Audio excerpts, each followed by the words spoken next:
église transportée par la prière. Un changement total de look du côté de Lyon. Vous êtes à la CER, c'est parti pour le Rewind.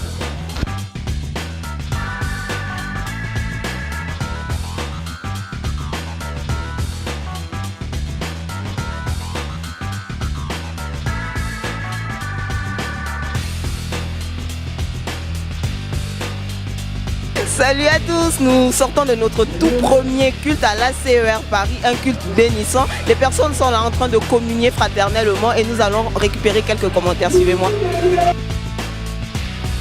Je suis avec Rémi qui est membre du groupe des jeunes à l'ACER Paris et qui a assisté au premier culte. Bonjour Rémi. Bonjour. Tu as assisté à notre culte, qu'est-ce que tu en as pensé? J'ai trouvé que c'est vraiment excellent. Elle nous a parlé de l'importance en fait du fait d'avoir une vision. Donc ça m'a vraiment impacté, ça m'a vraiment parlé. En fait, elle expliquait en fait le déroulement en fait de l'accomplissement de la vision en fait, qui est une situation initiale, un élément perturbateur, des péripéties, un élément de résolution et une situation finale. Et elle nous a en fait expliqué en fait en s'appuyant sur des personnages bibliques tels que David, Jésus ou autres. Ça m'a vraiment fait parler par rapport à ma propre vision en fait. Parfois la vision tarde à s'accomplir. Dieu utilise ce temps parfois pour affiner cette vision, parfois pour nous préparer dans notre caractère, pour nous affermir dans notre foi. Nous ne devons pas nous laisser décourager, mais nous devons tenir ferme, tout comme l'apôtre Paul, garder les yeux fixés vers l'objectif et poursuivre notre course. On a justement commencé le deuxième culte. Nous avons un culte très puissant dirigé par le pasteur Essi Toutoum qui nous a emmenés dans les Écritures, dans les profondeurs. C'était tellement intense. Comme vous le voyez, tout le monde commence à prendre place, ça commence à se remplir. Il fait bon dans la présence de Dieu.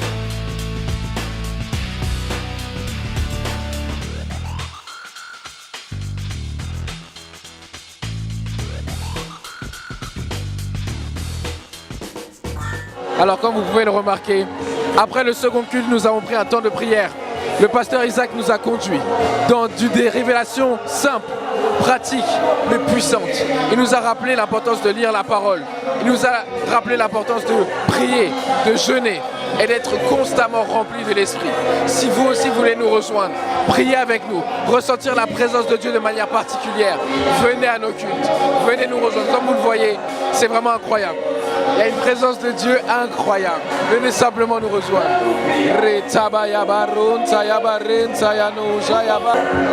Venez, suivez-nous, suivez-nous, suivez-nous. Dans la présence de Dieu, toujours, toujours. La présence de Dieu devient de plus en plus palpable. On va passer un léger moment à prier, 30 minutes environ, pour rentrer vraiment en profondeur.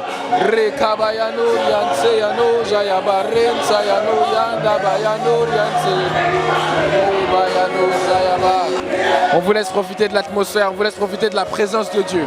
Parce que ce n'est pas une chose qui est seulement dans les Écritures, c'est vraiment quelque chose qui est réel et que vous pouvez vivre en fait. Vous avez la capacité de vivre la présence de Dieu au quotidien, au quotidien, au quotidien.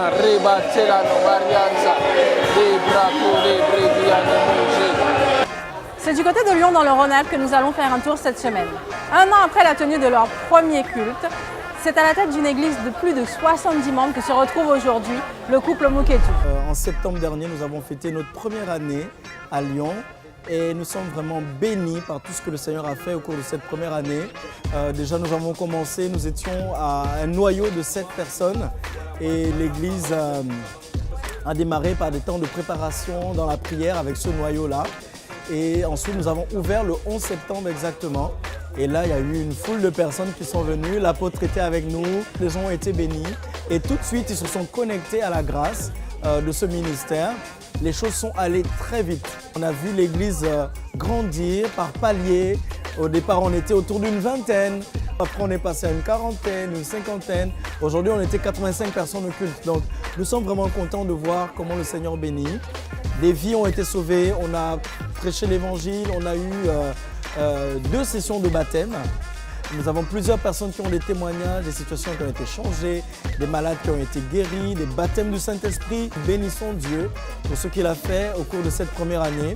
Et nous croyons que nous allons aller encore plus loin avec le Seigneur par sa grâce. Notre objectif, c'est d'offrir la dîme de cette région au Seigneur en termes de population. Et on m'a dit récemment que c'était 1 200 000 personnes. Donc nous voulons offrir au moins 120 000 personnes au Seigneur. Il aura fallu moins d'une semaine à l'église de Lyon pour se transformer à l'image de sa grande sœur parisienne. Tout au long des jours, les membres de l'église se sont relayés pour pouvoir assurer les travaux. Dès mercredi soir, l'église a pris de nouvelles couleurs. Nous avons commencé les travaux et fini très vite, seulement 4 jours. Donc le premier soir, l'apôtre Alain Patrick Sengue était déjà présent. Nous avons fait la peinture et construit l'estrade. L'église prenait déjà forme. J'étais déjà venu avant. La voir ce matin, je trouve que c'est chouette, c'est beau. En plus, je suis quelqu'un qui, moi, aime tout ce qui est stage design au niveau des cultes et je trouve merveilleux le travail qui a été fait. Ça a dû demander des investissements, mais franchement, c'est chouette, c'est vraiment classe. C'est donc dans une église totalement repensée que l'apôtre Alain Patrick a pu délivrer la parole cette semaine. Tu aimeras le Seigneur ton Dieu de tout ton cœur, de toute ton âme, de toute ta pensée, de toute ta force. Et Jésus a dit, si tu aimes ton père, ta mère, tes enfants, plus que lui, tu n'es pas digne de lui.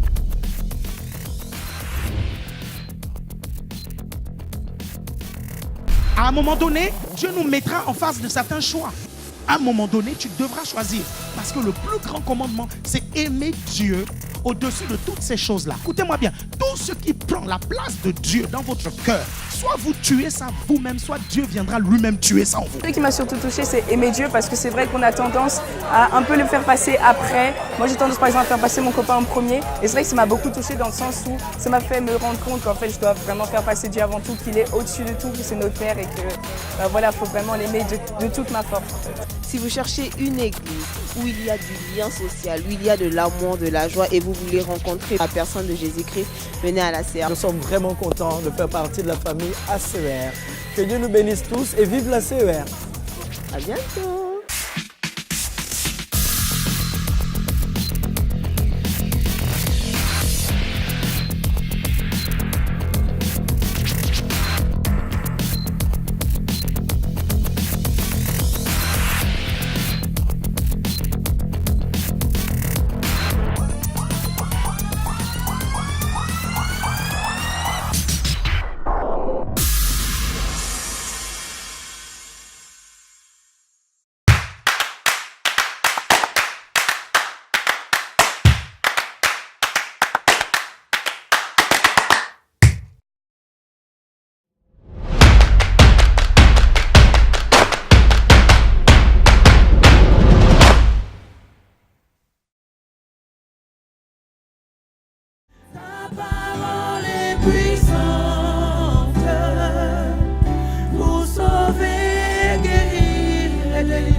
Après moi, Seigneur, j'ouvre mon cœur pour écouter ta parole.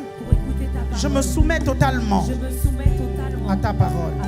Seigneur, merci. Parce que ta parole est une lampe à mes pieds et une lumière sur mon sentier. Je m'attache à ta parole et je marche selon ta parole. Oui, partout où tu me mèneras, Seigneur, j'irai annoncer ta parole. Oui, Seigneur, je parlerai pour toi. Merci, Seigneur, parce que ma bouche, c'est ta bouche. Merci, Seigneur, parce que tu m'utilises pour pouvoir parler de ta part. Amen. Amen. Amen. Amen. Acclame le Seigneur.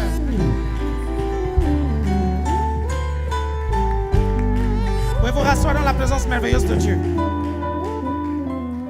Merci les chantres. Merci les chantres. Merci. Merci beaucoup. Quand on était petit, on était jeunes, on chantait ce cantique. Et les paroles de ce cantique m'ont amené aujourd'hui à prêcher l'évangile. Dis à ton voisin, prêche l'évangile. Ce matin, je vais vous parler des rêves. Et je vais vous parler de 5 questions au sujet des rêves. 5 questions au sujet des rêves. 5 questions au sujet des rêves. Vous ouvrez vos Bibles dans Job chapitre 33. Job chapitre 33, dès le verset 14. Job chapitre 33, dès le verset 14.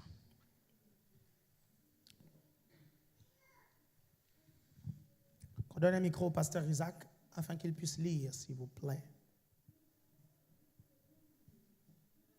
Please give a microphone to Pastor Isaac so he can read.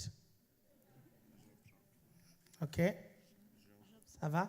Ça va la schtroumpfette?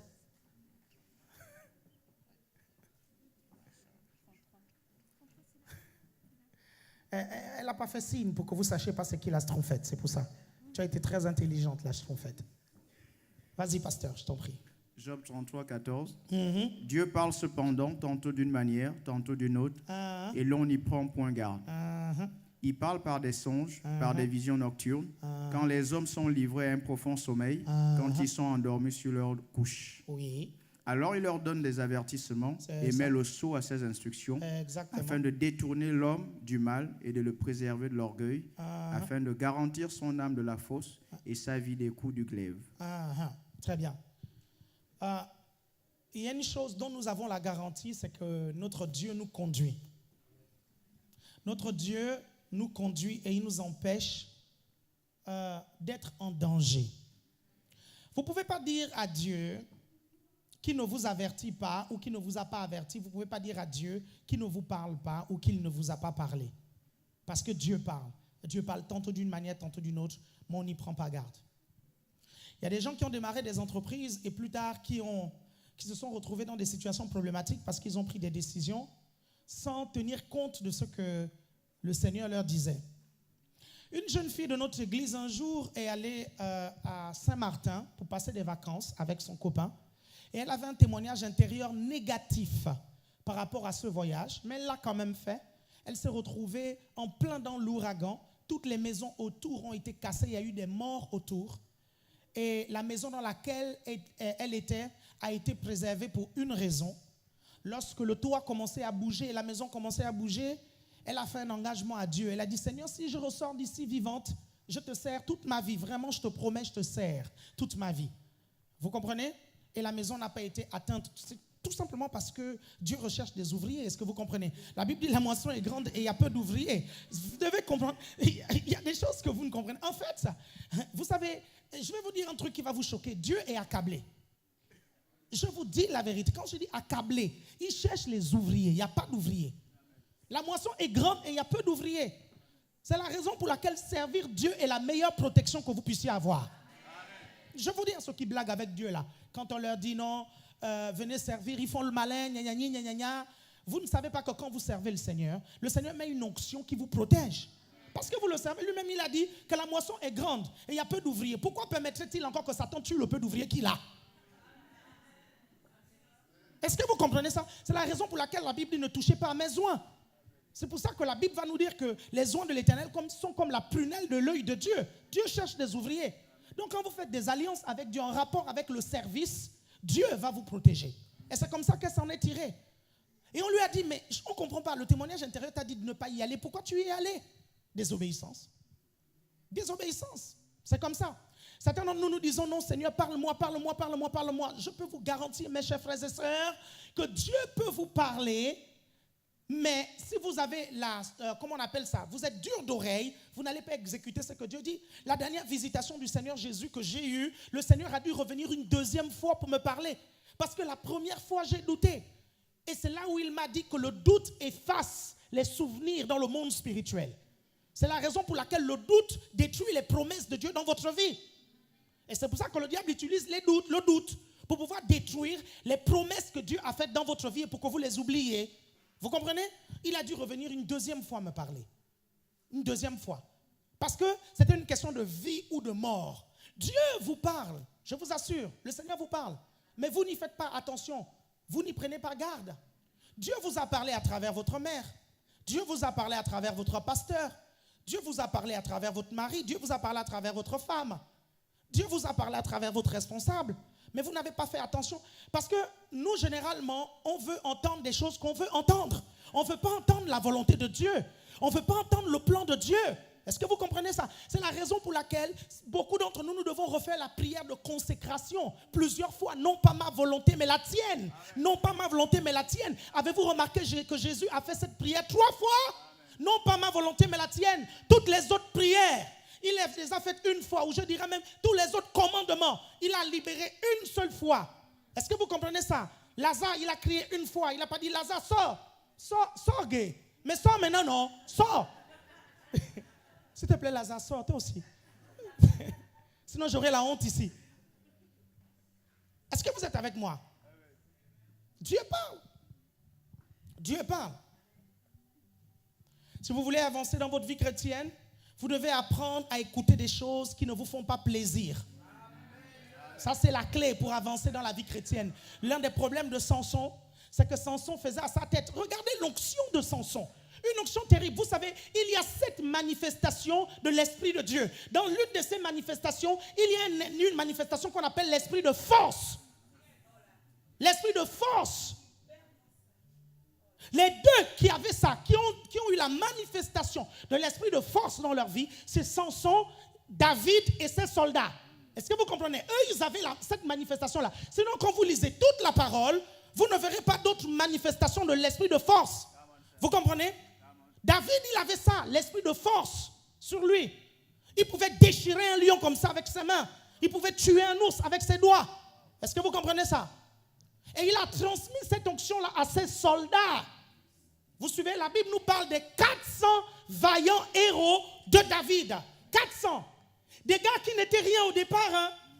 Des gars, ils étaient dans une grotte parce qu'ils fouillaient des créanciers, parce qu'ils avaient des problèmes, parce que c'était des vauriens, parce qu'il y avait des alcooliques à l'intérieur. Il y avait des gens que la société avait rejetés. Et David, comme il y avait un mandat d'arrêt international contre lui, il a fouillé dans cette grotte.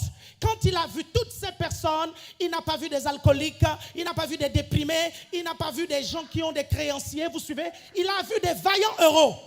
Et il a formé 400 soldats. Parmi ces soldats, un seul avec un javelot, il pouvait tuer 800 personnes. L'esprit de force. L'esprit de force. Un seul. Avec un seul javelot. Et regardez, ironie du sort, ces 400 vaillants héros sont parmi des personnes qui ont financé la construction du temple. Dieu vous délivre et il vous oint pour financer son royaume. Vous comprenez ça? Dieu vous délivre et il vous oint pour que vous travailliez pour son royaume et sa maison. Il ne le fait pas pour rien.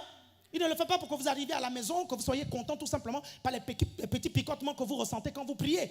Il y a des chrétiens, ils ressentent vraiment la présence de Dieu chez eux et ils aiment cette présence. Et ce n'est pas mauvais d'aimer cette présence. Ils sont là, fais-moi du bien, Seigneur. Oh Seigneur, ils sont là toute la journée, ils prient. Ce n'est pas mauvais, vous comprenez? Ce n'est pas mauvais. Ce qui est mauvais, c'est de rester dans ta chambre avec cette onction-là. Est-ce que tu comprends? Il faut sortir de ta chambre pour aller partager cette onction. Est-ce que vous suivez? Oui, Jésus a dit aux apôtres de rester dans la chambre haute pendant plusieurs jours jusqu'à ce que le Saint-Esprit descende sur eux, jusqu'à ce que la présence de Dieu descende sur eux. Mais maintenant que la présence est descendue, qu'en faut-il faire? Il faut sortir évangéliser. Il faut sortir gagner les âmes. La présence n'est pas là juste pour nous faire du bien. Les 120 auraient pu rester dans la chambre haute et continuer à dire Seigneur, fais-nous du bien et à chanter fraîche rosée. Est-ce que vous comprenez? Ils auraient pu le faire. Et ils sont allés. Dieu vous équipe. Quand Dieu vous fait du bien, c'est pour que vous donniez aux autres. Il vous fait ressentir sa présence pour que vous fassiez ressentir sa présence aux autres. Il vous rend prospère pour que vous rendiez prospère les autres. Il vous rend heureux pour que vous puissiez rendre heureux les autres. Tout ce que Dieu manifeste dans votre vie, c'est le but de vous montrer. Son but, c'est de vous montrer. Vous savez ce qu'il faut que vous fassiez aux autres. Est-ce que vous arrivez à me suivre? Vous êtes toujours avec moi? Dis à ton voisin, Dieu parle. Je me rappelle de ce jour, j'ai failli mourir. J'avais 16 ans. J'ai failli mourir. Et beaucoup meurent parce qu'ils n'écoutent pas le Seigneur. Ils meurent. Vous comprenez ça? Ils meurent. Et quand ils se retrouvent devant le Seigneur dit, tu es venu si vite. Bienvenue, rentre. Voici ta maison. Mais elle est inachevée, Seigneur. Parce que le travail que tu as fait sur la terre est achevé. C'est bon, rentre dedans. Est-ce que vous me comprenez? Non, mais Seigneur, c'est une voiture qui m'a tamponné. Tu as dit que tu protèges, non? Il dit, n'as-tu pas senti dans ton esprit que la paix t'avait quitté quand tu as pris la décision d'aller à cet endroit? Pourquoi tu as insisté? Un homme de Dieu a perdu son œil parce qu'il n'avait pas écouté. Le Seigneur lui avait dit de ne pas aller à un certain endroit. Il est allé. Vous suivez? Et il a perdu son œil à vie. Seigneur, faut-il que tu perdes ton œil pour écouter? Certains, ce n'est pas l'œil qu'ils ont besoin de perdre pour écouter.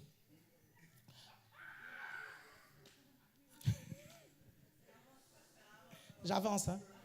J'avance. Vous voulez qu'on localise la chose à perdre? Ok. C'est en dessous de la tête, c'est en dessous de la poitrine, c'est en dessous du ventre déjà. Je vous assure. Amen. Vous êtes avec moi?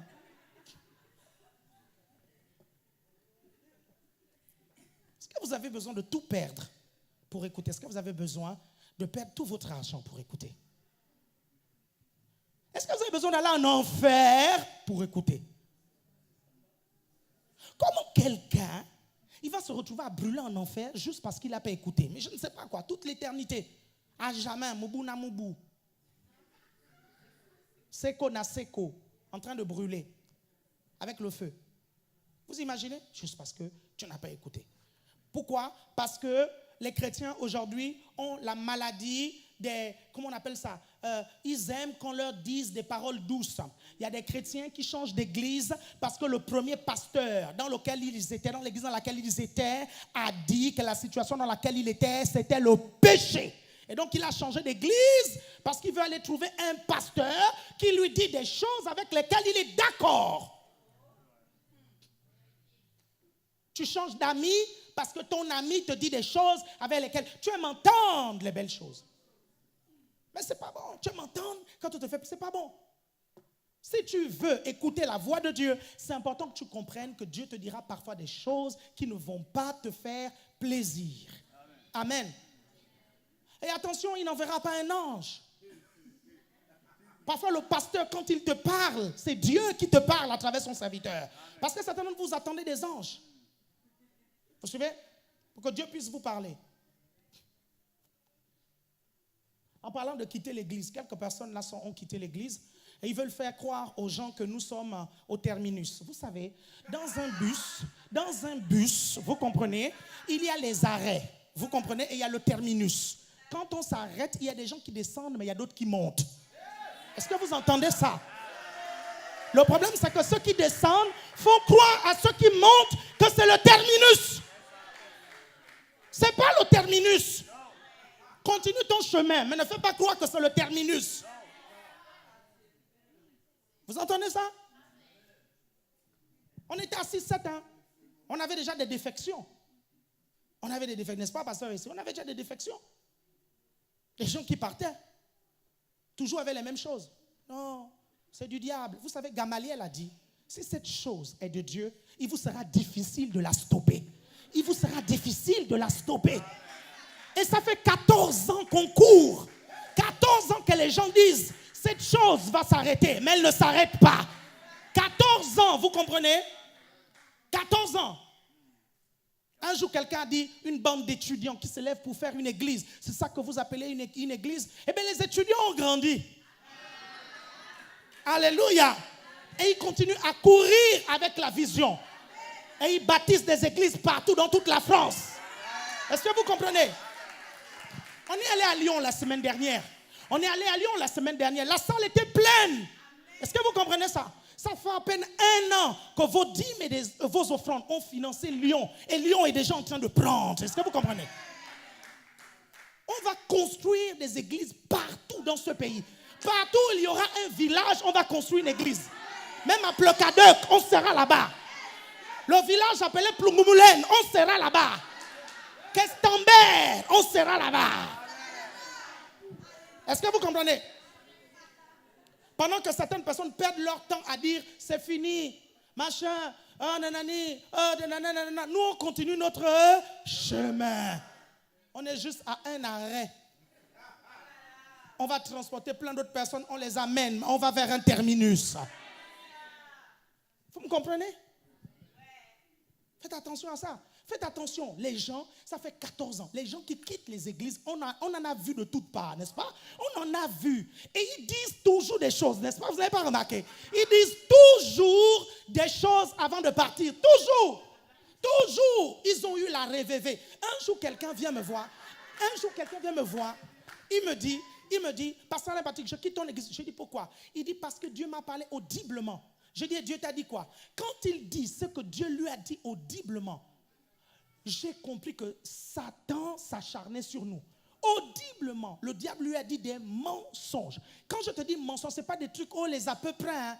Vous comprenez? C'est comme si Satan venait le voir et lui dire, Alain Patrick que tu vois là, en fait c'est un Chinois. Il met tout le temps le fond de teint sur lui, c'est pour ça qu'il apparaît noir. Le type de révélation que Satan lui a dite. C'est ce genre de révélation. Vous vous rendez compte? Donc, faites pas gaffe, faites attention. Faites attention. Quand vous êtes dans une église, suivez attentivement le leader, suivez attentivement les leaders. Si vous arrêtez de suivre leurs enseignements, si vous arrêtez de suivre leurs instructions, si vous arrêtez d'être dans le moule, vous allez vous perdre à un moment donné. Vous serez déconnecté à un moment donné. Il ne faut pas suivre. Donc, quand je regarde dans les forums, tel a quitté le groupe, tel autre a quitté le groupe. Vous savez ce que je dis? Je dis, oh, il libère la place pour 4 autres personnes meilleures. Moi, c'est ce que je dis. Hein. C'est ce que je dis. Quels sont ceux qui étaient là à Saint-Germain-en-Laye? Saint-Germain-en-Laye. Est-ce que vous pouvez vous lever? Premier truc, à Saint-Germain-en-Laye. Saint-Germain-en-Laye. Levez-vous, oui, Saint-Germain-en-Laye, levez-vous. Vous voyez? Ça, c'est ceux qui restent hein, pour Saint-Germain-en-Laye. Hein. Saint-Germain-en-Laye. C'est eux qui restent. Quand vous regardez les vidéos, les anciennes vidéos, vous voyez, la salle, elle est pleine hein, à Saint-Germain-en-Laye. Mais c'est ça qui reste. Après, d'autres sont venus à Jenny, notamment les Ambiero filles. Elles sont venues à Jenny. Vous suivez même les Mafois. Elles sont venues à Jenny. Après Jenny, on est allé à Gennevilliers. Là-bas encore, on a encore déposé des gens, d'autres sont montés. Vous suivez? Après, on est allé dans l'autre petite salle. Là-bas aussi, on a déposé les gens, d'autres sont montés. Vous comprenez? Et quand on a changé de salle, on arrive ici, vous suivez? On dépose aussi certaines personnes et puis d'autres montent. Est-ce que vous suivez? Vous comprenez ça? Je vais faire une petite parenthèse parce que quelqu'un m'a dit que non, il faut communiquer dessus. Il faut communiquer sur le fait que non, la salle est maintenant noire, machin, tout ça. Quelqu'un est venu me voir, il me dit, non, la salle est noire, c'est un problème, machin, je quitte l'église parce que la salle est noire, machin. Je dis, c'est quoi le problème avec le noir? Elle me dit non, la personne me dit non, tu ne sais pas que c'est une couleur maudite. Je dis, mais toi qui me parles, tu es noir. Tu es noir. Tu es même plus noir que moi. Donc ta peau est maudite. Tes cheveux sont noirs. Tu es maudit. Calcule le nombre de choses qui sont noires sur ton corps.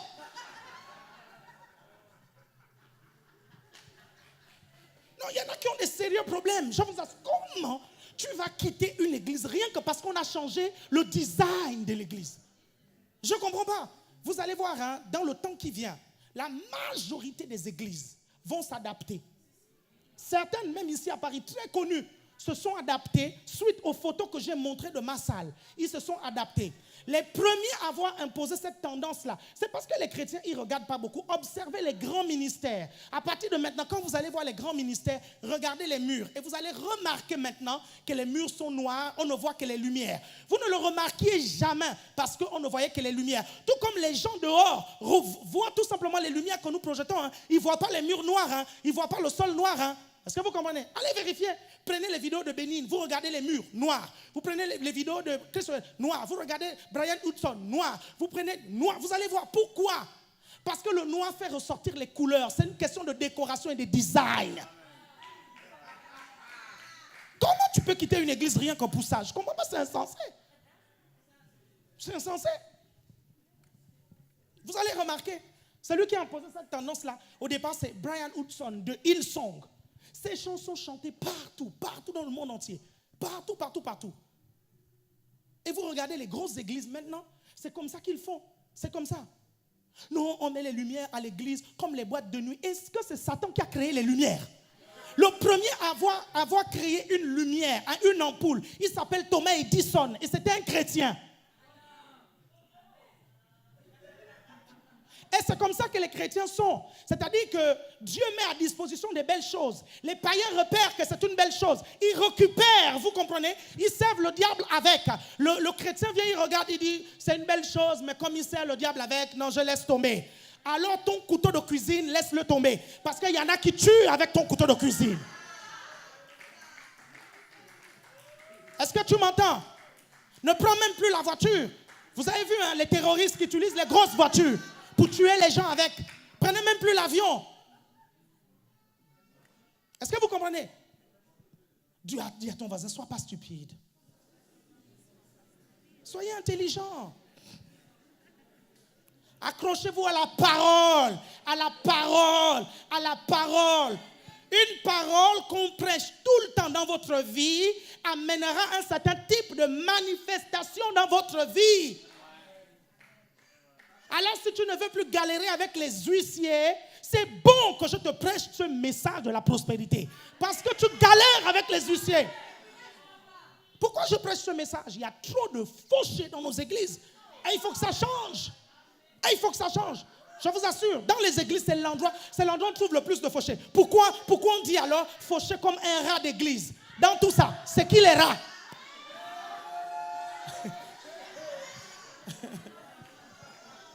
Il faut qu'on arrête de dire ça. Fauché comme un rat d'église. Pourquoi? Ça suffit. On prêche sur le baptême du Saint-Esprit, les gens reçoivent le baptême du Saint-Esprit. On prêche sur les nouvelles naissances, les gens se convertissent. On prêche sur la prospérité, les gens deviennent prospères. Est-ce que vous comprenez ça?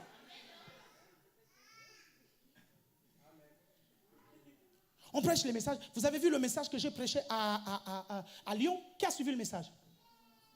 Je défie quiconque du début jusqu'à la fin me montre un passage où j'ai parlé de l'argent. Je n'ai pas parlé d'argent. Ils prennent mes messages, vous prenez les messages, il y en a 4. Il y a un où je vais parler à fond de la prospérité. Deuxième où je vais faire allusion. Les 2 autres, je vais parler d'autres thèmes complètement différents parce qu'il est pingre, il dit on parle trop de mon porte-monnaie. Vous êtes toujours avec moi? Amen. Ceci dit. Question sur les rêves. Première question, quelle est la différence entre les rêves et les songes? Vous savez ce qu'on va faire tout à l'heure? Tout à l'heure, à la fin de ma prédication, je vais vous laisser poser des questions, ok? Ouais, c'est génial, n'est-ce pas? Je vais vous laisser poser des questions, ok? Question sur les rêves. Quelle est la différence entre les rêves et les songes? Quelle est la différence entre les rêves et les songes? Non, je quitte l'église parce que le culte dure trop longtemps. Alors viens au premier culte. Viens au premier, il y a deux cultes. Tu viens au premier et après tu vas t'occuper de tes oignons. Laisse-nous, nous qui voulons rester encore là toute l'après-midi, laisse-nous tranquilles. Est-ce que tu comprends ça? Et quand tu veux descendre du bus, descends seul, s'il te plaît. Descends seul. C'est pas grave. Il faut bien que le bus s'arrête. Si pour toi c'est là le terminus, c'est bon, il n'y a pas de problème. Hein? Il n'y a pas de problème. Si pour toi c'est là le terminus avec la CE, il n'y a pas de problème. Mais tu dois retenir une chose. C'est que dès l'instant où Lot s'est séparé d'Abraham, il est devenu très pauvre. Je ne sais pas comment tu es venu ici. Hein? Je ne sais pas. Blague pas avec ça. Il y a des gens, ce n'est pas un hasard. Dieu ne t'a pas mis sur la route du pasteur Alain Patrick par hasard. Impossible. Impossible. Vous comprenez ça? Impossible. Quelle est la différence entre les rêves et les songes? C'est pareil. Il n'y a pas de différence. Le rêve, c'est le songe c'est le rêve. Parfois, la Bible va employer le terme songe. D'autres fois, la Bible va employer le terme rêve. C'est pareil, ok? Donc, vous ne mélangez pas la tête avec ça. C'est pareil. Amen. C'est quoi un rêve? Pendant que vous êtes en train de dormir, vous suivez, et tout à coup, vous avez un film, soit un film de votre vie, soit un film de la vie de quelqu'un d'autre, soit dans la vie de quelqu'un d'autre, vous êtes impliqué. Vous avez à l'intérieur un rôle. Vous suivez?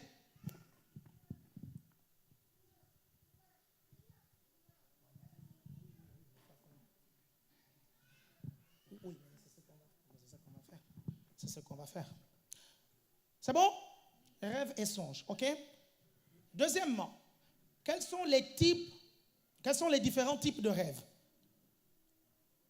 Quels sont les différents types de rêves? Premièrement, il y a les rêves humains. Ecclésiaste 5.3, pasteur. Ecclésiaste 5.3. Il y a les rêves humains. Ecclésiaste 5.3. Ecclésiaste 5.3. Les rêves humains.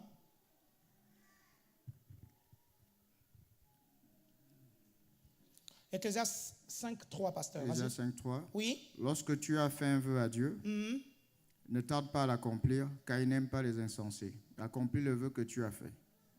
Ah, c'est ça. Ecclésiaste 5.3. 5.3. Non, Ecclésiaste 5.3. 5.3, oui, c'est ça. C'est ça, 5.3. 5.3, c'est ça chez toi? C'est le verset 2? Mais pourtant, là, ils ont le 3 affiché. Ah, d'accord. Moi, chez moi, ça dépend des versions. Ouais. Ok, parfait. Pasteur, lis ce qui est Ecclésiaste sur... 5.2. Oui, vas-y, je t'en prie. Car si les songes naissent de la multitude des occupations... En fait, pasteur, c'est quoi le verset que tu as lu tout à l'heure? Parce que je pense que Dieu veut parler à des gens ici. Vas-y, relis encore. C'était quoi le verset? C'est le 3 chez moi. C'est le 3, vas-y, Oui. dis, vas-y. Le verset là disait quoi? Lorsque tu as fait un vœu à Dieu, ne tarde pas à l'accomplir, car il n'aime pas les insensés. Accomplis le vœu que tu as fait. Ah d'accord, ok.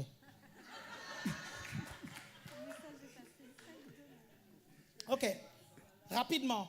Est-ce que je peux vous expliquer pourquoi lorsque je fais les appels, je fais les appels par palier? Je peux vous expliquer rapidement, en 1 minute 30. Hein, parce que c'est l'une des interrogations que les gens se font. Et je vais vous dire un truc. Quand quelqu'un vous pose une question, quelqu'un que vous amenez ou quelqu'un qui n'est pas de l'église, vous pose une question en rapport avec une pratique de l'église. Si vous n'arrivez pas du tout à lui expliquer pourquoi nous le faisons, il y a 2 raisons. La première raison, soit tu ne soutiens pas ça, vous comprenez? Soit tu es ignorant concernant ça. Si tu es ignorant concernant ça, il y a Évangile TV. C'est important que vous allez réécouter les enseignements sur Évangile TV. Si tu ne soutiens pas ça, tu ne tiendras pas longtemps ici. C'est vrai, tu ne tiendras pas longtemps. Je te le dis. Au prochain arrêt, peut-être tu vas descendre.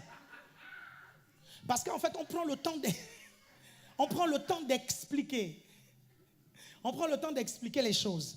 Je vous explique. Vous voyez, quand on fait l'appel du salut, les gens viennent, n'est-ce pas? Devant, n'est-ce pas? Et ils reçoivent le salut, n'est-ce pas? Ok. Quand les gens viennent recevoir le salut, s'ils n'ont pas la foi qu'ils vont être sauvés, est-ce qu'ils vont être sauvés? Ok. On les fait venir devant, n'est-ce pas? Maintenant, on va prendre les malades. Quand on prie pour les malades, on fait venir les malades devant, n'est-ce pas? Ils viennent aussi par la foi qu'ils vont recevoir la guérison, n'est-ce pas? Et parmi les malades, parfois on les appelle par catégorie, n'est-ce pas? Parce que celui qui souffre des maux de tête n'a pas besoin de la même foi que celui qui souffre d'un cancer, n'est-ce pas? Il faut les catégories, n'est-ce pas? Et quand on met notre foi pour nos finances, on appelle aussi les catégories. C'est lui qui veut débloquer un gros montant parce qu'il a des défis, vous suivez? Il va donner 1 000 € et plus, il va donner 500 € et plus, il va donner le montant correspondant à la foi qu'il va ressentir pour déclencher le montant. Est-ce que vous suivez? Et je vais les appeler par catégorie. Vous suivez? Et rapidement, pourquoi je suis devant la corbeille? Parce que Jésus était devant la corbeille aussi. Sinon, il n'aurait pas vu ce que la veuve donnait. Parce que les apôtres étaient devant la corbeille. Sinon, les gens ne seraient pas venus déposer l'argent aux pieds des apôtres. Tout ça, c'est biblique et vous devez être capable de justifier ça. Si vous n'êtes pas capable de justifier ça et que vous venez en fait soulever ça en plein collège des responsables, c'est que, mes chers frères et sœurs, soit vous n'êtes pas d'accord avec ça, soit que vous ne comprenez pas ce que nous faisons. Est-ce que vous me suivez? Et je vous ai expliqué, je vous ai déjà expliqué une fois ici, je vous ai dit, en fait, ça fait 14 ans que je fais ce ministère, ça ne m'intéresse plus de travailler avec les gens qui ne sont pas d'accord avec moi. Ça ne m'intéresse plus. Je l'ai fait, ça finit par causer des problèmes plus tard. Regardez 2 types de problèmes que ça pose. Le premier type, c'est que les gens qui ne vont pas être d'accord avec un type d'enseignement vont avoir des problèmes liés à cet enseignement-là. Leur situation va s'aggraver et après ils vont dire que je n'ai pas dit. Premier type de problème. Deuxième type de problème, c'est qu'à un moment donné, tu risques d'enseigner un enseignement contradictoire à l'église, c'est du feu étranger, on va t'attraper et on peut te mettre dehors. Vous êtes toujours avec moi? Est-ce que vous me suivez? Donc maîtrisez, dis à ton voisin, maîtrise l'enseignement qu'on donne. Pourquoi quand on prie pour les gens tombent? Parce que la puissance de Dieu. Est-ce que nous avons fait un peu de notion d'électricité? L'électricité, si vous voulez, on coupe un câble électrique là et vous venez l'attraper. On va voir si vous n'allez pas tomber.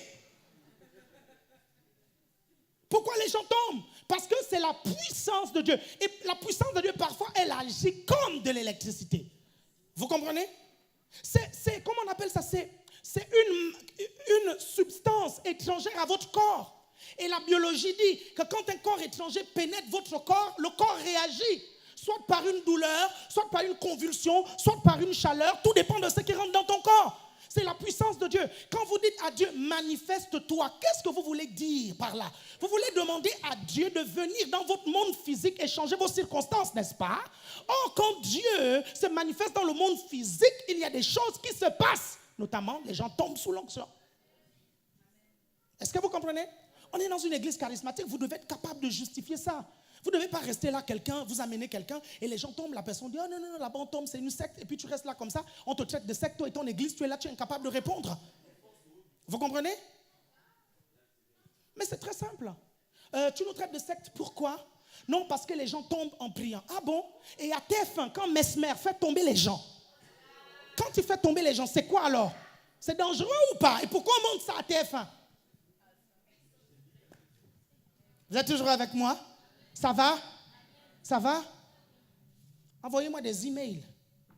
Et j'ai toutes les... Vous savez, certaines personnes disent, j'ai réponse à tout. Hein. En fait, j'ai réponse à tout ce qui concerne mon domaine de compétences. J'ai fait le tour. Amen? J'ai fait le tour. Vous êtes toujours avec moi? Premièrement, les rêves humains. Éclair 5.3. Les rêves humains, la Bible va nous dire que c'est la somme des activités que nous avons faites dans la journée. Ça veut dire quoi? Ça veut dire que si dans la journée, tu as passé du temps à manger du poulet braisé, dans la nuit, tu mangeras le poulet braisé. Alors si on te propose un poulet braisé, ne viens pas me voir et dire, pasteur, on m'a proposé du poulet braisé dans la nuit. Qu'est-ce que ça veut dire? Tu as bouffé du poulet braisé? C'est normal que dans la nuit, tu vois le poulet braisé. Vous êtes toujours avec moi? Ça, c'est ce que la Bible dit. Les rêves, c'est ça. Non, telle sœur me déteste. Telle sœur me déteste. Étudie bien. Vois si tu n'as pas de problème avec la sœur. Ou bien si tu n'avais pas des impressions que. C'est-à-dire quand tu es éveillé, tu as l'impression que la sœur te déteste. Tu as nourri les pensées. Et quand tu dors, tu vois la sœur te poursuivre avec un couteau dégoulinant de sang. Vous êtes toujours avec moi? Vous me suivez? Faites attention. Si vous voulez entendre la voix de Dieu, soyez objectif. Dites objectif. Hein. Comme le pasteur Paulette vous a dit ce matin. Objectif. Amen. Les rêves humains. Les rêves humains. Dans l'écoute de la voix de Dieu, il faut être humble. Être prêt à reconnaître que ce n'est pas Dieu qui vous a parlé. Être prêt à reconnaître que ce sont vos pensées. Amen. Quand bien sûr ce sont vos pensées. Et qu'il y a eu confirmation que ce sont vos pensées. Deuxième type de rêve, les rêves prophétiques. Les rêves prophétiques. Par exemple, Joseph, le mari de Marie, le père adoptif de Jésus, lui, Dieu lui parlait beaucoup en rêve. Vous avez remarqué? Beaucoup, hein?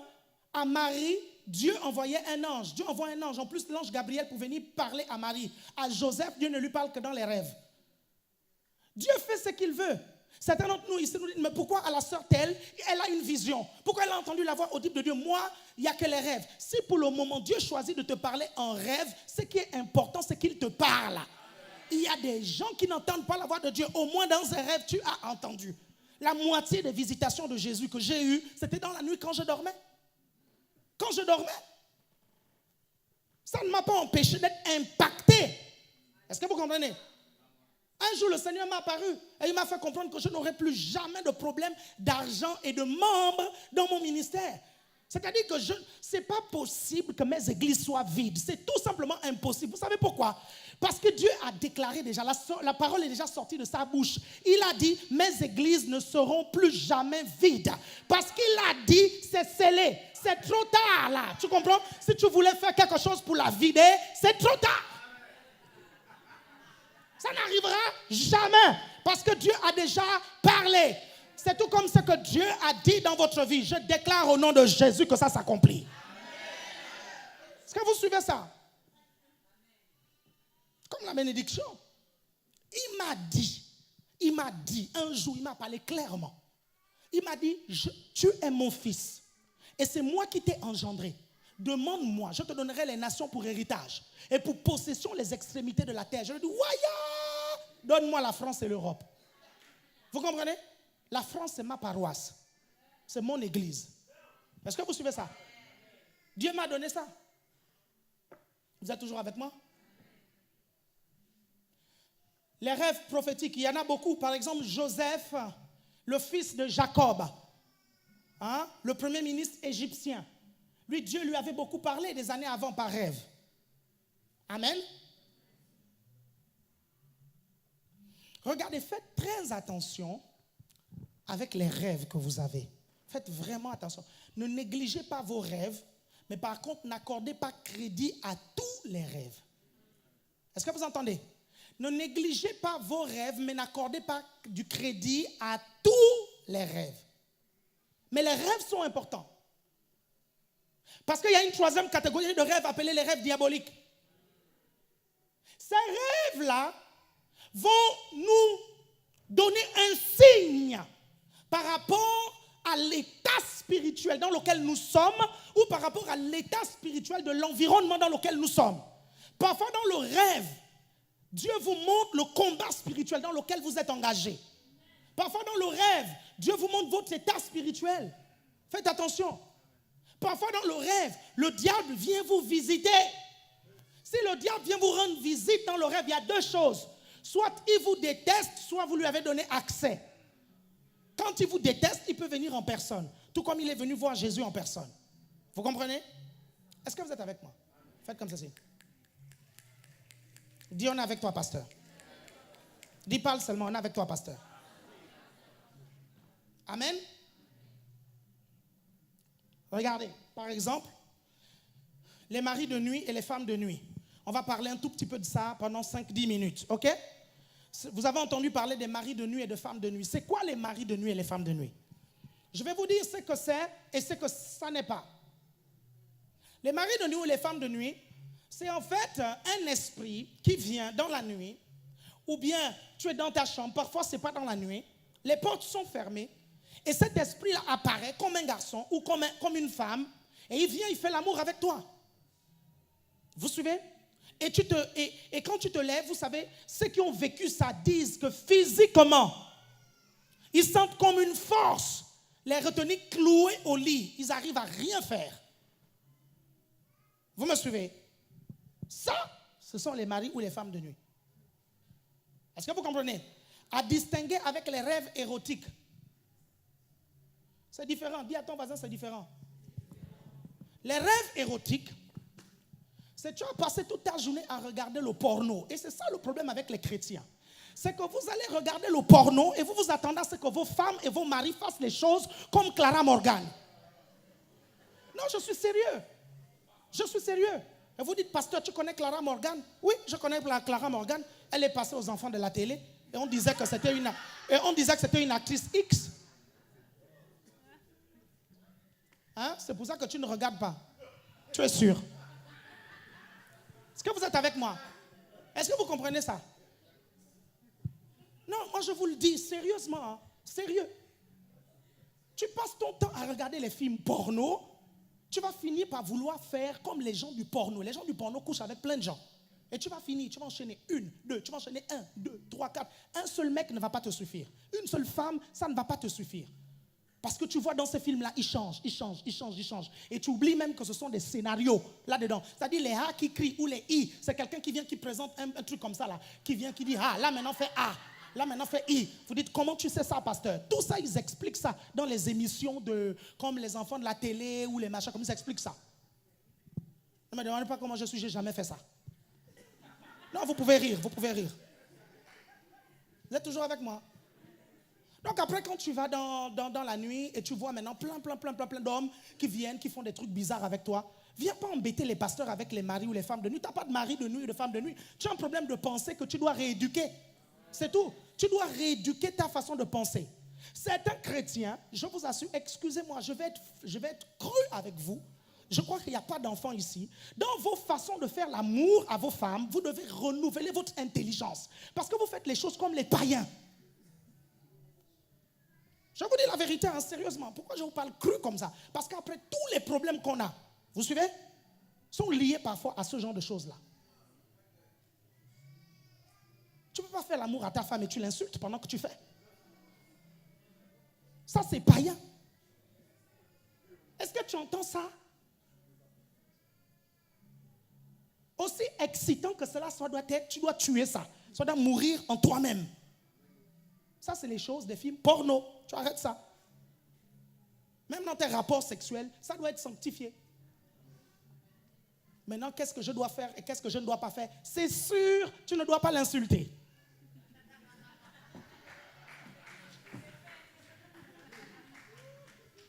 Vous êtes toujours avec moi? Je sens l'atmosphère glacée. Là, il y en a qui veulent percer un trou. C'est-à-dire que s'il y avait une trappe, juste en dessous, ils auraient appuyé le bouton. Ils s'enfoncent là.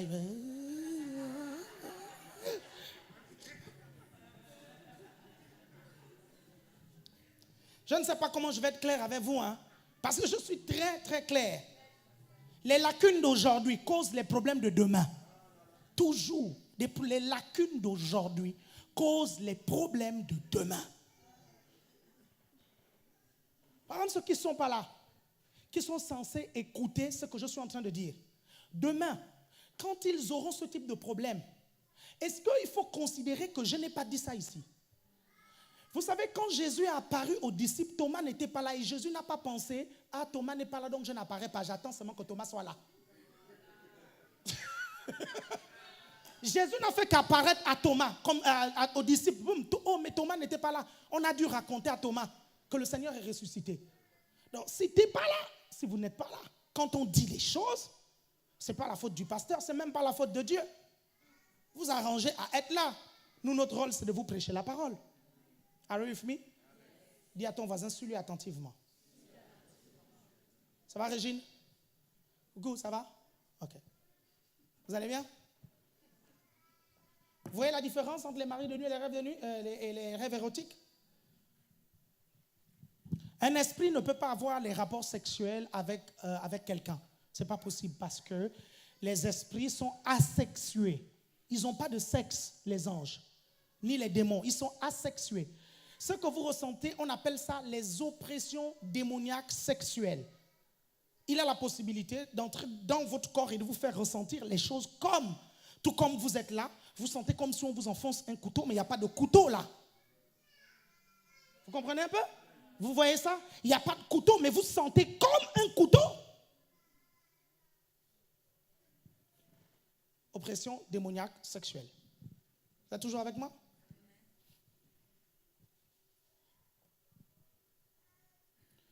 Je parlais la dernière fois, à une réunion des responsables et je me suis rendu compte que, en fait, le peuple avait besoin d'entendre aussi ça. Faites pas de sex tape. Est-ce que vous comprenez ça? Faites pas ça. Ça peut tomber dans les mains de votre tante. Vous comprenez? Ça peut tomber dans les mains de votre oncle. Faites pas ça. Ça peut tomber sur le web ou dans des clouds. Vous comprenez? Et tout le monde va voir ça. Faites surtout pas ça. Vous ne faites pas ça. Vous avez besoin de nouvelles astuces pour pouvoir pimenter votre relation sexuelle. Demandez conseil à vos responsables. Ils vont vous expliquer, enfin, s'ils savent.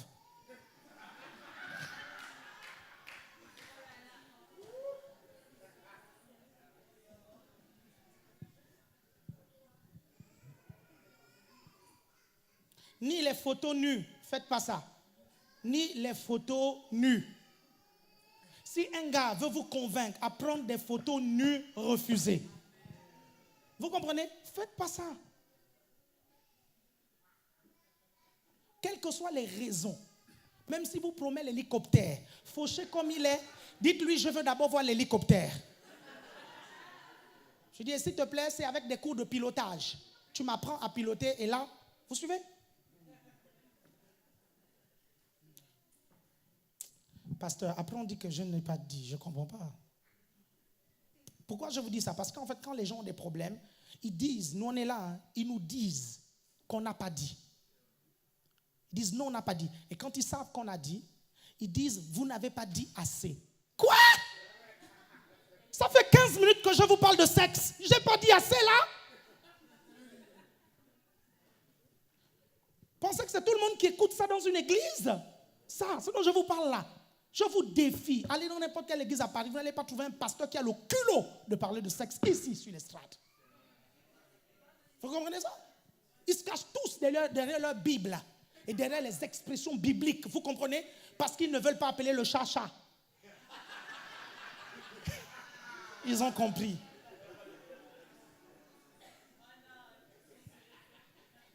Rêve diabolique, tromperie du diable, ok?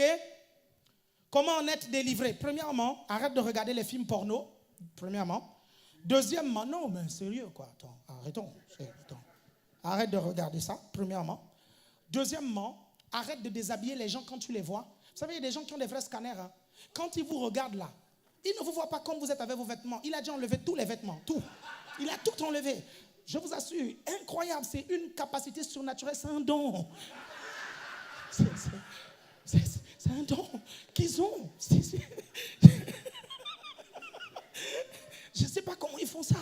C'est un don. Donc ça d'abord, tu tues ce don-là. Tu comprends? Tu tues ça. Tu renonces à ça. Tu dis, Seigneur, je renonce, je viens de poser cela au pied de la croix. Commence à regarder les gens habillés. Même lorsque tu arrives à la plage, ils sont à moitié nus. Regarde-les habillés. Tu es toujours avec moi là? Troisièmement, pratiquer la présence de Dieu. Pratiquer la présence de Dieu. Priez beaucoup. Ça amènera vos pensées à se focaliser vers des choses saintes. Je sais que plusieurs d'entre vous, quand vous priez, vous êtes attaqués. C'est-à-dire que pendant que vous priez, le diable vient vous mettre des pensées obscènes, en fait. Vous suivez? Mais ça arrive au début de sa vie chrétienne, quand on n'a pas la victoire sur les pensées. Après, à un moment donné, le diable, il laisse tomber. Et après, il ne fait plus ça. Luttez toute la journée, luttez contre les mauvaises pensées. Comment vous luttez? Quand vous avez une mauvaise pensée, tu dis, je brise au nom de Jésus. Je n'accepte pas ces pensées. Toute la journée, c'est vrai. Tu auras passé ta journée à chasser les mauvaises pensées. Tu seras peut-être fatigué, mais au moins tu l'as fait. Et un jour, il ne reviendra plus parce que la Bible dit résistez au diable et il fuira loin de vous. Ça veut dire que pour certains, le diable peut être près de lui, près de vous. Pour qu'il fuit loin, le diable est loin de ceux qui lui résistent. Mais il est à côté de ceux qui cèdent. Vous êtes avec moi? Amen. Après, vous prenez autorité, vous chassez tout esprit impur dans votre vie. Amen. Et ça part au nom de Jésus. Troisième question. Dieu peut-il parler en rêve à un païen? Oui. Dieu peut-il parler en rêve à un païen? Oui. Par exemple, dans Matthieu chapitre 27, le verset 19, on nous parle de Claudia Procula. Vous comprenez? On nous parle de Claudia Procula. Qui connaît Claudia Procula? Claudia Procula, c'était qui? C'était la femme de Pilate. Ok? On nous parle de Claudia Procula, la femme de Pilate. Pendant que Pilate faisait ces trucs-là. Et là, il y a un apocryphe, en fait, qui dit. Un apocryphe dit que pendant que Pilate était en train de siéger, Claudia Procula est venue mettre un mot sur la table de Pilate. Il lui a dit, fais gaffe à ce monsieur, c'est injuste. Toute cette nuit, j'ai été tourmentée. On est venu me voir pour me dire que ce monsieur est injuste, c'est injuste. Et quand on a mis le mot comme ça, Pilate a lu le mot devant la foule. Il a dit, regardez, ma femme que vous connaissez, elle est pieuse. Elle est à 2 doigts de devenir comme vous. Elle m'a dit qu'elle a fait un rêve. Et le rêve dit que ce monsieur que vous voulez crucifier, c'est injuste. Et vous savez ce que la foule a dit? La foule a dit, c'est ce monsieur qui a jeté un sort à ta femme dans la nuit pour que ta femme voie qu'elle dise que c'est un saint, mais ce n'est pas un saint. Ces histoires du pasteur qui est venu dans mon rêve faire des trucs ou dire des trucs, ça ne date pas de maintenant. Est-ce que vous comprenez?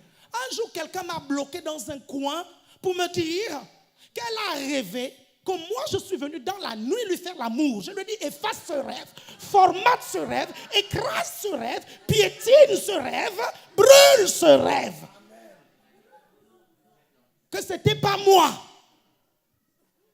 ni mon ange. Vous êtes avec moi? J'ai dit que j'allais vous dire tout, non?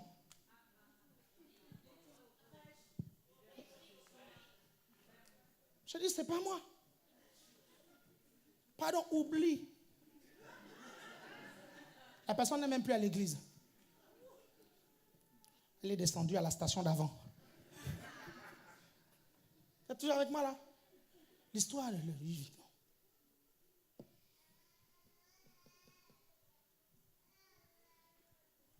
Quand tu rêves, il faut faire attention à quelque chose. Quand vous rêvez, quand vous faites l'amour avec quelqu'un, avec qui dans la journée vous n'avez jamais eu d'affinité, le matin quand vous vous levez, priez. Parce que Satan veut semer quelque chose dans votre cœur. Levez-vous, priez sérieusement.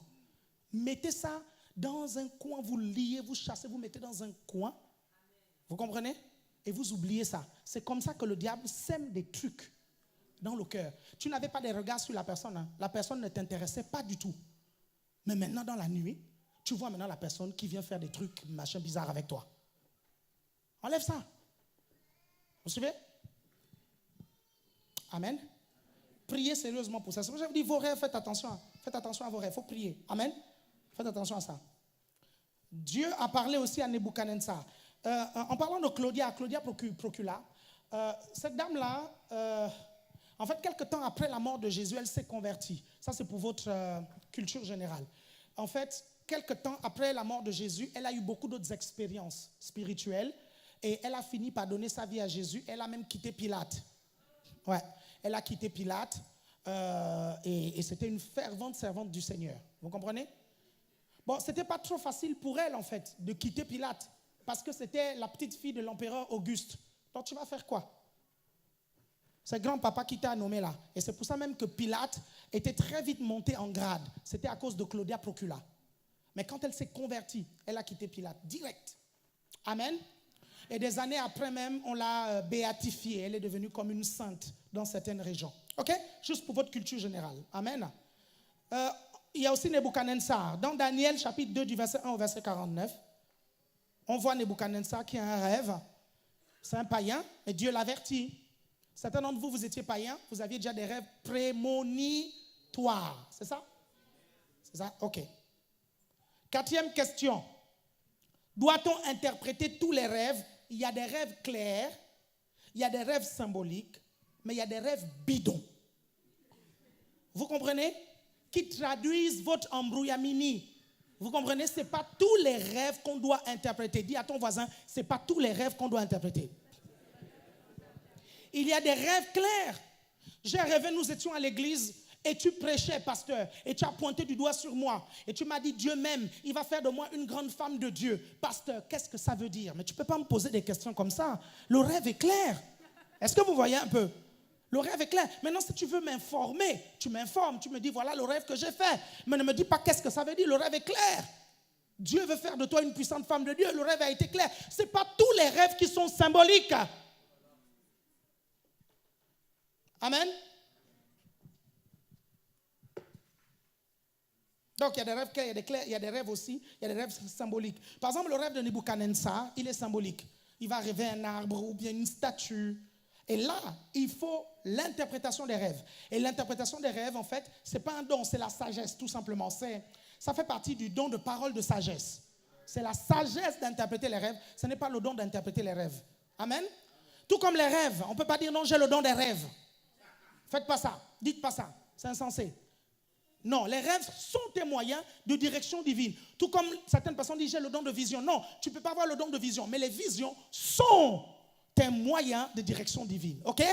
Dieu peut utiliser une vision pour une parole de connaissance. Il peut utiliser une vision pour un discernement des esprits.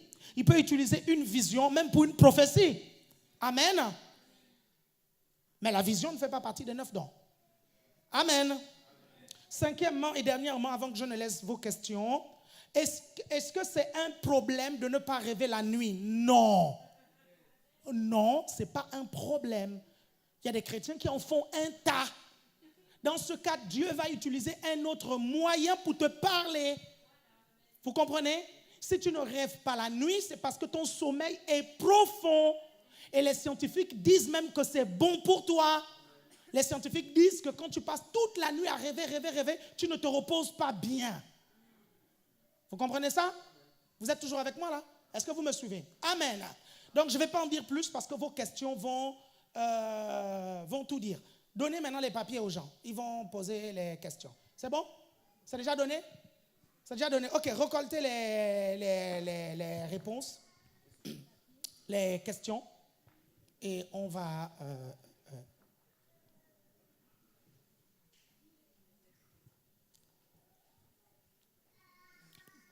Non, mais tu n'es pas clair, tu n'es pas clair, tu n'es pas clair. Tu es tout le temps avec quelqu'un qui critique ta femme, quelqu'un qui critique ton mari. Tout le temps. Tu vas finir par détester ton mari. Pourquoi? Parce que la foi vient de ce qu'on entend. Vous comprenez ça? Donc, si tu es tout le temps avec quelqu'un qui critique ton pasteur et ton église, tu vas finir par quitter cette église. Sans pour autant que ce soit la volonté de Dieu. Hein? Pourquoi? Parce que tu écoutes tout le temps ce que les gens disent. La foi vient de ce qu'on entend. Ça, c'est peut-être la 150e fois que je le dis. Mais nous allons encore le redire. Amen? Parce que le Seigneur nous a mandatés pour ça.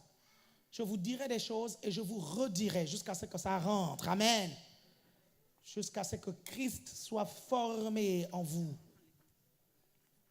Vous ne priez pas assez, vous ne passez pas du temps dans la présence de Dieu, vous aurez du mal à résister au péché. Vous aurez du mal à maîtriser la chair. Vous comprenez? Les lacunes d'aujourd'hui font les problèmes de demain. Si quand vous vous êtes converti, on ne vous a pas appris à prier tous les jours, et on ne vous a pas dit, moi on m'a dit, quand je me suis converti, on m'a dit, quand tu fais un jour sans prier, c'est un péché. Le lendemain, avant de prier, demande d'abord pardon de n'avoir pas prié hier. Ça, c'est ce qu'on m'a enseigné. Donc du coup, ça devient dans ma logique, ça devient dans ma mentalité. Il faut que je prie. Et j'entends certains enseignements de certains hommes de Dieu dire, oui, vous savez, la religion vous enseigne que même quand vous n'avez pas envie de prier, vous devez prier. Ça, c'est la religion. Vous devez prier quand vous sentez la chose, quand vous sentez le flot. Si vous attendez que la chair sente, elle ne sentira plus jamais. Et tu ne prieras plus jamais. La chair, il faut la forcer. Il faut l'éduquer. Est-ce que vous comprenez? Tu ne peux pas dire ça. Après, les gens ont des problèmes. Il faut prier. Tu ne peux pas être chrétien et ne pas prier. Combien de fois on va vous dire ça? Donnez-moi les questions. Ça va, Régine? Ok. En fait, parfois, elle disparaît. Vous voyez, je ne sais pas où est-ce qu'elle part. Et là, je me rends compte qu'elle a disparu. Tu as dit que les esprits sont asexués, mais comment les néphilines ont fait pour avoir des enfants avec des femmes? Il y a une autre question. Ok, très bien. Ah oui, juste derrière, merci. Ok, est-ce que le fait de faire des rêves prémonitoires signifie qu'on a une onction et un don prophétique? Si oui, le signe du don ou de l'onction prophétique. Ok, rapidement. Ok, voyez les néphilines dans Genèse. La Bible dit que les fils de Dieu virent que les filles des hommes étaient belles. Cette expression-là a beaucoup trompé les gens. Beaucoup, beaucoup, beaucoup. Et après, on nous parle des néphilines, c'est-à-dire des géants. Et quand vous lisez bien ce passage, quand vous le lisez bien, il ne dit pas que les fils de Dieu sont passés faire des trucs sexuels avec les filles de la terre et leur relation a donné des géants. C'est pas ce que la Bible dit, lisez bien. La Bible ne dit pas que leur relation a donné des géants. La Bible dit que ça s'est passé à l'époque où il y avait des géants sur la terre et avant ça, il y avait déjà les géants. Ouvrons le passage. Ouvrons-le. Je sais que beaucoup d'hommes de Dieu enseignent que les néphilines sont issus des démons avec des anges qui se sont révoltés avec les filles. Mais ce n'est pas mon enseignement. Ce n'est pas mon enseignement parce que pour moi, l'expression fils de Dieu ne s'accorde qu'avec ceux qui sont conduits par l'Esprit de Dieu. La Bible dit, ceux qui sont conduits par l'Esprit de Dieu, c'est eux qu'on appelle fils de Dieu. Ceux qui ont accepté la parole, qui ont accepté Christ, qui ne sont pas conduits par l'Esprit de Dieu, ne sont pas des fils de Dieu, ce sont des enfants de Dieu. C'est pour ça que la Bible fait la différence entre l'enfant et le fils. La Bible dit que tant que l'enfant, vous suivez, demeure enfant, tant que l'héritier demeure enfant, vous suivez, il ne diffère en rien d'un esclave, parce qu'il faut qu'il devienne fils. Vous comprenez?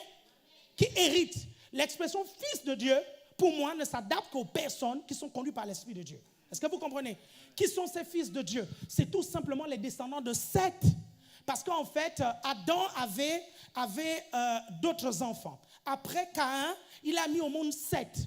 Et vous devez comprendre que quand Caïn a tué Abel, vous lisez que Caïn a été chassé de l'endroit où il était, n'est-ce pas? Il est allé dans une certaine localité. Et là-bas, tous les descendants de Caïn, notamment Toubal-Caïn, tous les autres qui sont descendus, qui sont les descendants de Caïn, vous suivez, on les appelait les fils des hommes. Mais les descendants de Seth, on les appelait les fils de Dieu. Pourquoi? Parce que les descendants de Seth servaient Dieu.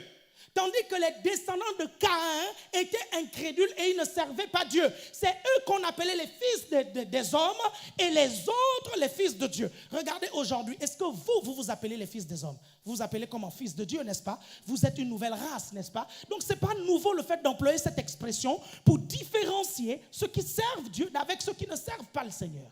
Est-ce que vous comprenez? Dans Job, rien ne nous dit que c'était des démons aussi. Dans Job, la Bible dit les fils de Dieu. Vous comprenez? C'est peut-être des prophètes qui sont venus, oui, des prophètes au temps de Job, parce que Job a vécu à l'époque d'Abraham, et Abraham, c'était un prophète. Si Melchisedec, qui a existé à la même époque qu'Abraham, c'était un prophète, lisez bien l'histoire de Melchisedec, c'était le roi de Salem, c'était un prophète, Melchisedec. Vous comprenez ça? Donc il y en a qui disent non, c'était Jésus-Christ. C'était un prophète. C'était un souverain sacrificateur qui habitait à Salem, c'est-à-dire dans Jérusalem. Est-ce que vous comprenez ça? Et Abraham a reconnu en lui un homme de Dieu. À l'époque, il y en avait. Abraham n'était pas le seul. Parce que certains pensent qu'Abraham a été choisi parce que c'était le seul qui suivait Dieu. Non, Job suivait Dieu.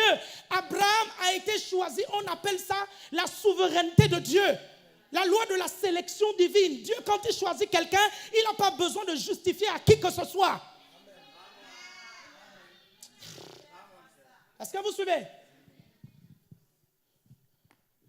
Donc ça, c'est mon explication. Et cette explication est donnée dans le livre Libre des péchés sexuels.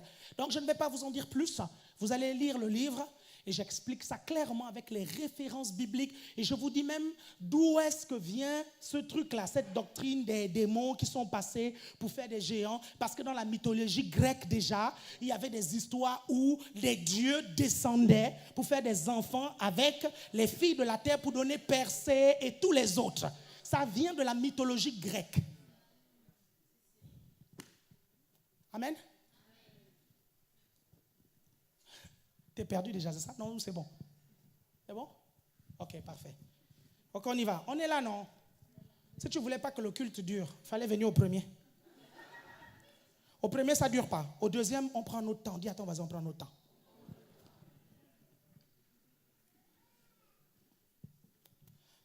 Est-ce que le fait de faire des rêves prémonitoires signifie qu'on a une onction ou un don prophétique? Ça peut signifier ça. Ça peut signifier ça, mais pas toujours, parce que le souhait de Dieu a toujours été de communiquer avec l'homme. Donc en fait, ce n'est pas parce que Dieu communique avec vous que ça veut dire qu'il vous a établi forcément comme prophète. Il a d'abord une relation avec vous. En fait, c'est normal que Dieu te parle tous les jours sans pour autant qu'il ne t'établisse à l'office de prophète. En fait, tu peux être évangéliste et Dieu te parle tout le temps, sans pour autant que tu dises maintenant que tu es prophète. Parce qu'en tant que chrétien, Dieu doit te parler. En fait, c'est normal. S'il te parle sans pour autant que tu vois une grâce prophétique sur toi. Amen. Si oui, quel est le signe du don et de l'onction prophétique? Ok, ça c'est dans mon livre, les 7 difficultés de la dimension prophétique. La dernière question est dans ce livre, ok? Vous êtes bien, je vous assure, je vous garantis que je ne répondrai pas aux questions qui sont dans mon livre. Qui sont dans mes livres. J'ai écrit des livres, il y en a plein. J'en ai écrit déjà 16. Oui, 16, y compris le bloc des livres des pasteurs. Il y en a 16, on va commencer à les vendre. Puisque les pasteurs, ça ne les intéresse pas de les lire, on va donner au peuple, le peuple va lire. Comme ça, dans le peuple, des pasteurs vont être suscités pour remplacer ce que tu as. Comment faire pour parvenir à interpréter nos propres rêves? Parfois, on demande à Dieu l'interprétation, on n'y a quand même pas accès. Pourquoi on oublie souvent ses rêves? Que faire? Ok. Bon, rapidement. En fait, tes rêves doivent s'interpréter selon la parole de Dieu. Je le redis, et ça, je l'ai dit encore dans mon livre, Comment entendre la voix de Dieu et dans les 7 difficultés de la dimension prophétique, mais je vais répondre rapidement en 1 minute. La Bible a un symbolique. La maison, c'est la vie. Vous comprenez? Les chiens, c'est les rétrogrades. Le serpent, c'est le diable. Vous comprenez? Certains primates que vous pouvez voir dans vos rêves peuvent être des démons, des esprits mauvais. Vous comprenez? Donc ça, tout ça, c'est dans la parole de Dieu. Amen. Donc vous lisez la parole, vous voyez le symbolisme. La Bible nous dit, nous parle d'un homme qui a bâti sa maison sur le sable, un autre qui a bâti sa maison sur le roc. La maison, c'est quoi? C'est la vie. La Bible nous parle des démons qui sortent d'une maison. Vous suivez? C'est d'une vie, n'est-ce pas? Amen. Donc lisez votre Bible, vous allez comprendre le symbolisme. Maintenant, il y a d'autres symboles dont je parle dans le livre, les 7 difficultés de la dimension prophétique. J'ai tout un chapitre, comment interpréter les rêves. Pourquoi on oublie souvent ses rêves? Que faire? Ok. Pourquoi on oublie les rêves? Je ne sais pas, je ne suis pas dans ton rêve. Ça peut être ta mémoire. Oui, ta mémoire peut oublier. Ou ça peut être quoi? Dites-moi. Est-ce que quelqu'un a une explication? C'est quoi? Dites. Oui, le doute dans l'explication que le Saint-Esprit m'avait donnée, mais d'autres explications scientifiques. Peut-être que c'est un rêve de nos propres pensées et voilà quoi. Et ça n'a pas trop d'importance peut-être. Et Dieu veut que tu oublies. Peut-être. Amen. Ok, une autre question, j'essaie de répondre rapidement. Y a-t-il un symbole dû au fait de rêver que l'on rentre dans le sol à l'envers? Arrête de regarder Superman, gars. Arrête de regarder Superman ou bien Matrix aussi rentre dans le sol à l'envers. Ça peut aussi arriver quand tu as trop bu la veille. C'est vrai, hein? Une fois, j'ai pris un verre. J'ai pris. Je confesse un peu mes péchés, ok? Là, j'ai pris un. Oh mince, ça ne fait pas effet. J'ai pris un deuxième verre. J'ai dit, purée, ça ne fait pas effet, je vais en comprendre. J'ai dit que ça ne fait pas effet, c'est en 2 minutes hein, que je voulais maintenant que ça fasse l'effet. Vous suivez? Je crois que j'ai rajouté un demi. Ce jour-là, j'ai dormi, le lit était en haut comme ça là, et moi en bas. Je ne comprenais pas ce qui se passait. Parce que parfois le lit se renversait, parfois ça se mettait, moi, le lit c'était maintenant mon plafond, et puis moi en bas, je ne comprenais jusqu'au matin à 7 heures. J'ai dit, mais que...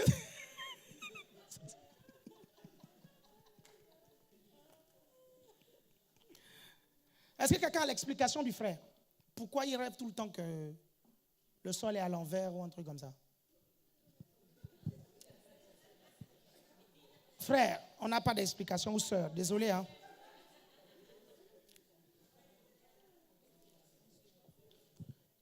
Voilà quelqu'un qui a su que là, l'apôtre est en train de passer par des moments très difficiles. Et il a marqué, apôtre, je t'aime. Alléluia. Merci, ma sœur. Merci. Merci, merci, merci. Est-ce qu'on peut subir une oppression démoniaque en rêve après avoir prié pour quelqu'un? Oui. Oui. Parce que les démons que tu allais provoquer là-bas, tu leur as livré la guerre spirituelle. Tu les as chassés. Ils disent, ben, comme tu nous as chassés, on vient chez toi. Ça peut arriver, ok? Mais vous êtes plus que vainqueurs au nom de Jésus. Ils vont partir. Amen. Parfois, quand je dors... Ah, ok.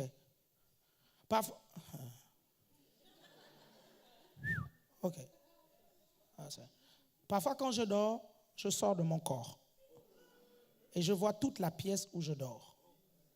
Qu'est-ce que ça veut dire? Ok. Il y a 2 façons de sortir de son corps. Soit tu le fais par l'Esprit de Dieu, soit tu le fais parce que tu es sous le coup d'un esprit de sorcellerie. 2 façons. Ok? Ça peut arriver, hein? Ça peut arriver qu'il y a une forte présence de Dieu, vous suivez, et où vous dormez, et puis tac, tout à coup vous sentez. Est-ce que vous comprenez ça? Ce sont des gens spirituels. Généralement, c'est l'Esprit de Dieu qui provoque ça. Mais d'autres, en fait, qui vont faire parfois des projections astrales, notamment ceux qu'on initie à la sorcellerie, ça peut être très dangereux. Maintenant, je suis en train de me demander, je me pose la question, je dis, mais si tu pries, ta communion avec Dieu est correcte et que tu es sanctifié, pourquoi cette expérience devrait être diabolique? Je ne comprends pas, parce qu'en principe, pour moi, le diable n'atteint pas les gens qui marchent dans la parole de Dieu. C'est le chrétien qui ne marche pas dans la parole de Dieu que le diable va attaquer facilement. Mais le chrétien qui marche dans la parole de Dieu, ce sera difficile pour le diable d'attaquer. Quand le diable va l'attaquer, bien sûr qu'il va repousser le diable va s'enfuir. Ok? Maintenant, je vais quand même dire une dernière chose, c'est qu'il faut comprendre que l'expérience de sortir de son corps est très très délicate. Et il y a certaines expériences spirituelles qui sont protégées par Dieu. Quand tu es chrétien né de nouveau. Donc ça m'étonnerait que cette expérience-là ne soit pas de Dieu, premièrement. Deuxièmement, je peux expliquer ça comment? Vous devez comprendre que quand vous dormez, c'est votre corps qui dort. Votre esprit ne dort pas. N'oubliez jamais ça, votre esprit ne dort pas. Parfois, certains rêves que vous faites, ce sont peut-être des combats spirituels que votre esprit est en train de mener. Et vous voyez ça comme un rêve. Parce que votre corps est endormi. OK? Oh là, j'ai déjà fait comme Mike Malombe. Le jour où vous allez donner 500 €, je vais faire 500 fois bis. Coucou Mike. Est-ce que les impressions sont des moyens de direction divine? Si oui, est-ce normal qu'elles soient les seuls moyens pour une personne? En fait, ce que tu sens comme impression, parfois ça peut être une intuition. Parfois, parce que quand à chaque fois tes impressions sont vérifiées, ce n'est pas une impression, c'est une intuition. Et l'intuition est une partie de ton esprit qui te donne des informations surnaturelles. OK? Donc quand ça arrive tout le temps et que ça se confirme, c'est l'intuition dans ce cas-là. Et il y a des gens qui ont une très forte intuition tout simplement. Mais les impressions ne sont pas un moyen de direction divine parce que les impressions peuvent être fausses. Mais les intuitions sont généralement vraies. Donc si vous avez une impression qui s'avère vraie, il y a de fortes chances que c'était peut-être une intuition. Ou bien, par hasard, votre impression est tombée pile poil. OK? Amen? Ça va, c'est clair? Lui, le vent a soufflé sur son écriture. L'écriture est couchée.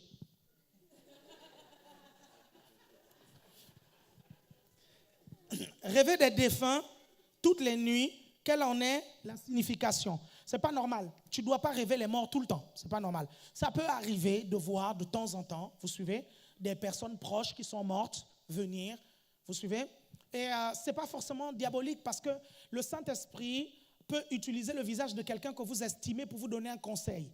S'il voit que vous êtes attaché à votre père et que vous écoutiez beaucoup votre père et que votre père est mort, le Saint-Esprit peut utiliser le visage de votre père sans pour autant que vous nous disiez que c'est votre père qui est revenu du séjour des morts pour venir vous parler. Non, il a tout juste utilisé le visage pour vous interpeller. Mais après maintenant, quand Dieu ne te parle que par les morts, non, il y a un problème. Parce que la Bible est claire, Dieu c'est le Dieu des vivants. Est-ce que vous comprenez? Là, il y a un problème, ok? Il faut prier pour ça. Tu pries, tu dis Seigneur, vraiment, il faut que ça parte. Tu peux prendre l'autorité. Dire au nom de Jésus, je chasse tout esprit de mort. Vous savez, le pasteur Christ disait une chose. Il disait, en fait, si vous faites un rêve et que vous ne l'avez pas aimé, vous le chassez, vous le refusez. Et il va partir, c'est tout. Vous n'êtes pas obligé d'accepter tout le temps des rêves. Il y a des chrétiens qui sont torturés par des rêves. Ils peuvent refuser ces rêves-là, mais parfois même, ils se réveillent la nuit pour fuir le rêve. Ils redorment, la personne l'attend. Tu étais où la personne l'attend. Ou le genre de personnes, vous savez, on les poursuit, mais ils courent sur place. Et c'est bizarre. Les gens derrière viennent à grande vitesse. Il est là, il court, il court, il court. Il dit Jésus, Jésus.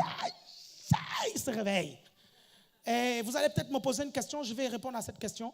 C'est quoi en fait quand ton corps, par exemple, tu es en danger ou tu sens un danger, tu dis Jésus, Jésus, ton corps ne répond plus, ta bouche ne répond plus en fait. Vous avez déjà eu ça, n'est-ce pas? En fait, ça signifie quoi? Je vous explique, votre corps est contrôlé par votre esprit. OK? Dans la nuit, votre corps dort et votre esprit a senti un danger. Et votre esprit veut prendre les commandes de votre corps, vous comprenez? Mais il le fait avec beaucoup de difficultés. Parce qu'au final, il y arrive. La preuve, vous êtes toujours là, n'est-ce pas? Il y arrive après, mais avec beaucoup de difficultés. Ça veut dire tout simplement que dans votre vie, votre corps est au-dessus de votre esprit. Je vais redire. Dans votre vie, votre esprit ne contrôle pas totalement votre corps. Je vais redire. Vous êtes en fait dirigé beaucoup par la chair. Vous faites tout ce que votre corps vous dit et vous n'écoutez pas tout ce que votre esprit dit. Parce que le corps doit obéir à ce que l'esprit dit. Vous comprenez? Et non l'inverse. Si vous obéissez tout le temps à ce que votre corps dit, vous êtes un esclave et votre esprit est dans l'incapacité de contrôler donc votre corps. Et même dans les rêves, le jour où ton esprit verra un danger, il peut avoir des difficultés à lever ton corps. Vous comprenez ça? Je vais vous le redire encore pour que vous compreniez. Certaines personnes, quand elles veulent dormir et que ce n'est pas le moment de dormir, vous suivez, elles vont quand même dormir. alors que votre corps doit être soumis. Quand vous voulez manger, alors que ce n'est pas le moment de manger, vous avez du mal à soumettre votre corps. Vous suivez? Quand votre corps a un besoin, vous avez du mal à le soumettre. Quand vous voulez sexe, ça y est, vous allez repartir chez vos ex. Ah, vous avez senti les rimes là, hein? Vous voulez sexe, vous allez chez vos ex. Vous faites une autre chose là. Hein? Les numéros de téléphone de tes ex, efface. Ne dites pas que je ne vous ai pas dit. Hein? Les numéros de téléphone de vos ex, effacés. Vous suivez? Maintenant, si vos ex sont dans l'église, ok, relation strictement fraternelle.